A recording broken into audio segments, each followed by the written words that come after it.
नमस्कार मंडळी. आज आपण आपल्या किचनमध्ये छानपैकी असा मोदकी नारळ मिळाला आहे. म्हणजे असा एकदम अडसरही नाही आणि एकदम जुनही नाही असा नारळ मिळाला आहे आपल्याला. त्याच्यापासून आपण सुंदर अशी सोलकढी करणार आहोत.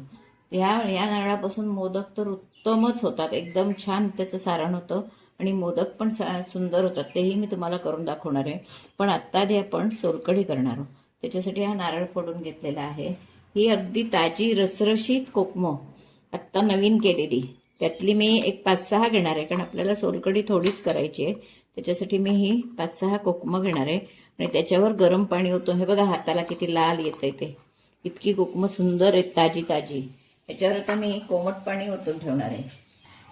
आगळ घातलं तरी पण चालतं, पण आत्ता आपल्याकडे कोकमं आहेत.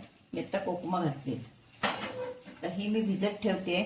तोपर्यंत आपण नारळ किसून घेऊया आणि मग त्याचा रस काढूया.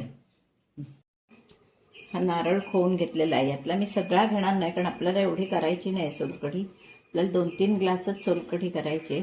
त्याच्यासाठी मी साधारणपणे 1 वाटी खोबरं घेतलंय.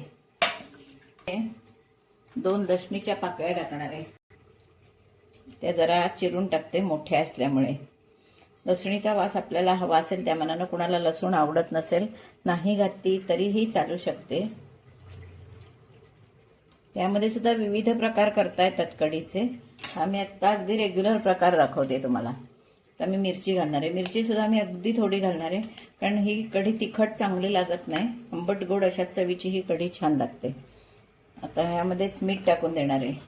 मीठ आपण बेताना घालायचं, कारण आमसुलात मीठ असतं, त्याच्यामुळे मीठ कमी घालायचं.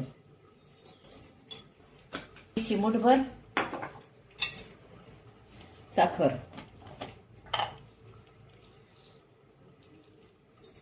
हा आपण छानपैकी रस काढून घेणार आहोत आणि गाळणार आहोत. हे मी भांडभर पाणी घातलंय, तर हा आपण रस काढून घेऊया. आता आपण हे या फडक्यावर घालून गाळून घेणार आहोत. पुन्हा एकदा आपण याचा रस काढणार आहोत वाटलं तर. पण जर चांगलं वाटलं गेलं नसलं तर एकदा पुन्हा वाटायचं, म्हणजे घट्ट असं दूध येईल. हे बघा किती छान रस आलाय तो. आणि असा फडक्यातून गाळून घेतला की रस एकदम सुंदर येतो.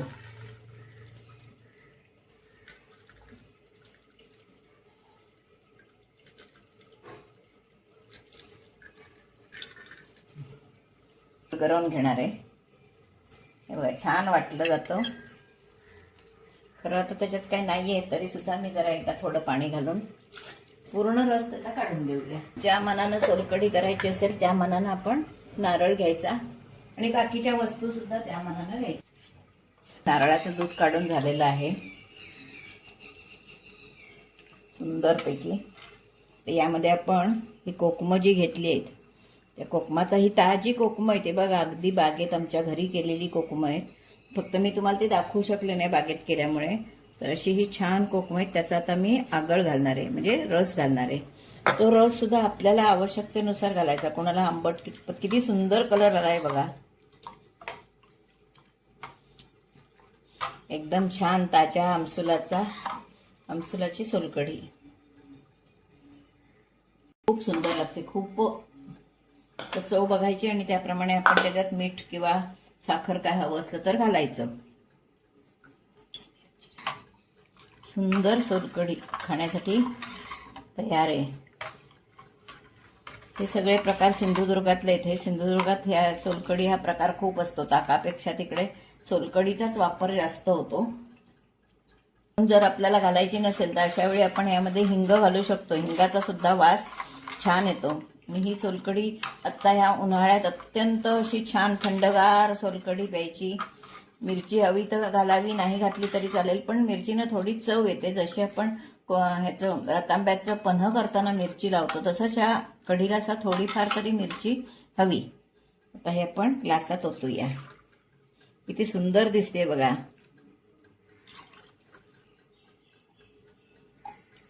अशी ही आपली छानपैकी घरच्या अगदी कोकमांची, घरी केलेल्या कोकमांची सोलकढी पिण्यासाठी तयार आहे.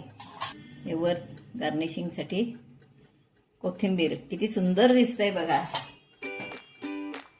किती सुंदर लागते तितकीच ती सुंदर आहे, कारण पचनाला सुद्धा सुंदर. आता उन्हाळ्यात छानपैकी असं काही ना काही खाणं होतं, आंबे खाणं होतं, गरे खाणं होतं. मग अशा वेळी ही सोलकढी जर जेवणावर आपण प्यालो तर यापासून खूपच आपल्याला फायदा होतो. सिंधुदुर्गात तर अशी पद्धत आहे की कापे गरे खाल्ले की वर खोबरं खायचं आणि बरके गरे खाल्ले की वर आमसुलाचं सार प्यायचं. पण ते असं नाही करत, ते नुसतं आमसुलाचं पाणी करून ते पितात. म्हणजे त्याला टिवळ म्हणतात. त्याला फोडणी दिली तर दिली, नाही दिली तरी चालेल. ते टिवळ सुद्धा मी तुम्हाला एक दिवशी करून दाखवणार आहे. सुंदर चवीचं टिवळ लागतं. आणि आता ही मी सोलकढी तुम्हाला दाखवली. ही सोलकढी विशेषतः सिंधुदुर्गात होते, कोकणात इकडे फार कमी होते. म्हणजे आमच्या भागात रत्नागिरीत फार कमी होते. आता हा नारळाचा हा चोथा येतो. आता हा कोवळ्या नारळाचा चोथा आहे म्हणून जर आपण भरपूर सोलकढी केली आणि भरपूर नारळ फोडलेले असले, चांगले नारळ, तर त्याचा रस काढून घेतल्यावर सुद्धा तो आपण हा जो चुरा असतो राहिलेला, हा सुद्धा आपण समजा कांद्यावर फोडणीला टाकला तर त्याची भाजी होऊ शकते. म्हणजे हे सुद्धा फुकट जात नाही. असा हा सगळा म्हणजे नारळाचा विशेषतः काहीही फुकट जात नाही, सगळं उपयोगात येतं. आणि आपण त्याचा उपयोग केला तर, महत्त्वाचं म्हणजे केला तर सगळ्याचा उपयोग होऊ शकतो. जसं नारळाच्या झाडाचा सगळा उपयोग होतो तसाच नारळाचा सुद्धा सगळ्या ह्याचा उपयोग होतो. अशी ही सुंदर पाचक अशी सोलकढी मी तुम्हाला करून दाखवली आहे. नक्की करून बघा. आणि माझा व्हिडिओ जर तुम्हाला आवडला तर लाईक करा, शेअर करा, सबस्क्राईब करा, बेल आयकॉन बटन दाबायला विसरू नका. धन्यवाद.